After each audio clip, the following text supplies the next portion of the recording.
మీకు ఒక ఉదాహరణ చెప్పాలి అంటే, కర్తవ్యము దేశమును బట్టి మారిపోతుంది, కాలమును బట్టి మారిపోతుంది. దేశము అంటే ఒక చోట నిలబడినప్పుడు, నేను నా కొడుకు ముందు నిల్చున్నాను అనుకోండి, నా కొడుకుతో మాట్లాడుతున్నప్పుడు నాది తండ్రి కర్తవ్యం. ఒక తండ్రి ఎట్లా మాట్లాడాలో అట్లా మాట్లాడాలి. నా భార్య ముందు నిలబడ్డాను అనుకోండి, నాది భర్తృధర్మం. ఒక భర్త ఎలా మాట్లాడాలో అట్లా మాట్లాడాలి. నా శిష్యులతో మాట్లాడుతున్నాను అనుకోండి, నాది గురుధర్మం, గురువుగా మాట్లాడాలి. మా గురువు గారి దగ్గరికి వెళ్ళాను అనుకోండి, నాది శిష్యధర్మం, నేను శిష్యుడిగా ఉండాలి. నేను ఉద్యోగం చేయడానికి కార్యాలయానికి వెళ్ళాను అనుకోండి, నాది ఉద్యోగి ధర్మం. నేను ఇక్కడికి వచ్చి కూర్చుని సభని ఉద్దేశించి మాట్లాడుతున్నాను అనుకోండి, నా బుద్ధికి తోచినవి మాట్లాడకుండా శాస్త్రము చేత ప్రతిపాదింపబడిన విషయమును మాత్రమే మాట్లాడడం నా కర్తవ్యం. ఎప్పుడు ఏది చెయ్యాలో అది చెయ్యడం వలన నా కర్తవ్యం పూర్తయిపోతుంది.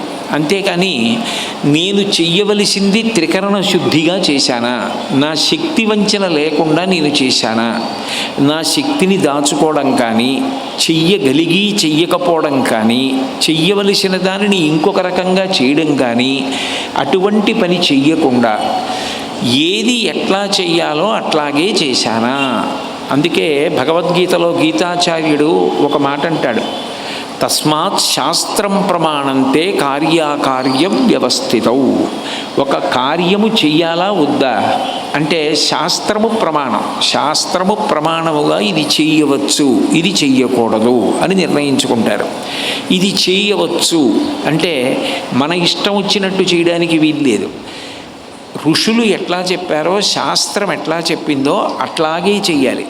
కల్పము అంటారు, వినాయక వ్రత కల్పము అంటే వినాయక వ్రతం ఎట్లా చెయ్యాలని ఋషి చెప్పాడో అట్లాగే చేస్తారు. వరలక్ష్మీ వ్రత కల్పము, వరలక్ష్మీ వ్రతాన్ని ఎట్లా చెయ్యమని ఋషులు చెప్పారో అట్లాగే చేస్తారు, కల్పం. అంతేకాని మన స్వబుద్ధికి తోచినట్టుగా చెయ్యరు.